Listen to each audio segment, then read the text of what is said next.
Alright, today we're going to take a look at the NES Classic Edition, which is a micro console released by Nintendo that has 30 of the classic original Nintendo games, including the original Mario Brothers trilogy, the original Legend of Zelda, Castlevania, Metroid, and a whole bunch of other games built in.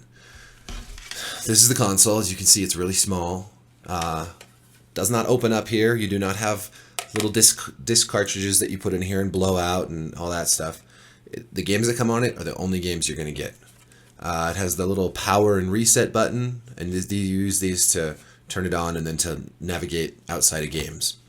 On the back, you've got an HDMI and a USB. You can power this whole system with USB. You can plug it into your laptop or your computer, power it that way.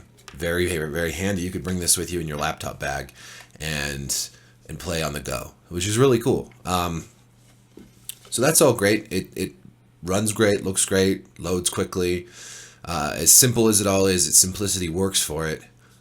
The only really big problem with this is this gamepad and its cable. Instead of making a wireless gamepad, Nintendo opted for a wired gamepad. And that in itself wouldn't be such a huge problem if it was longer than this. 30 inches about, 2.5 feet. So if this is hooked up by my computer, great. I can totally sit here at my desk and play the NES Classic now. But if it's hooked up at my TV, it's a whole different ballgame. This is so short that you literally have to sit on the ground right in front of your TV. You remember when parents would tell kids, don't sit so close to the screen. Well, with this thing, you have to sit close to the screen. And if you have a wall-mounted TV or a higher entertainment center, you're going to be looking up, craning your neck. I don't understand this decision. It's the worst thing about this console, and it really makes it a less desirable bit of gear.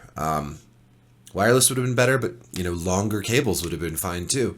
Sort of the other downsides to the NES Classic Edition are the lack of expandable storage. And this is a downside both for gamers who might want more classic games to come out for it, but also for Nintendo, which the company is giving up on possible revenue. They could have released little 10-game expansions on discs, just a little SD card expansions or something like that, and sold a bunch more content, I'm sure. I mean, this thing's already very popular. It's already selling out. You can't buy it anywhere except from price gougers on eBay, basically. So Nintendo obviously has a good idea on its hands. They need to come out with controllers that are longer than this, and maybe release a second edition that has the ability to expand to more titles, more content. I hope they do this for the Super Nintendo also, and maybe even other consoles. Just come out with these little itty-bitty mini consoles with a certain number of games on there.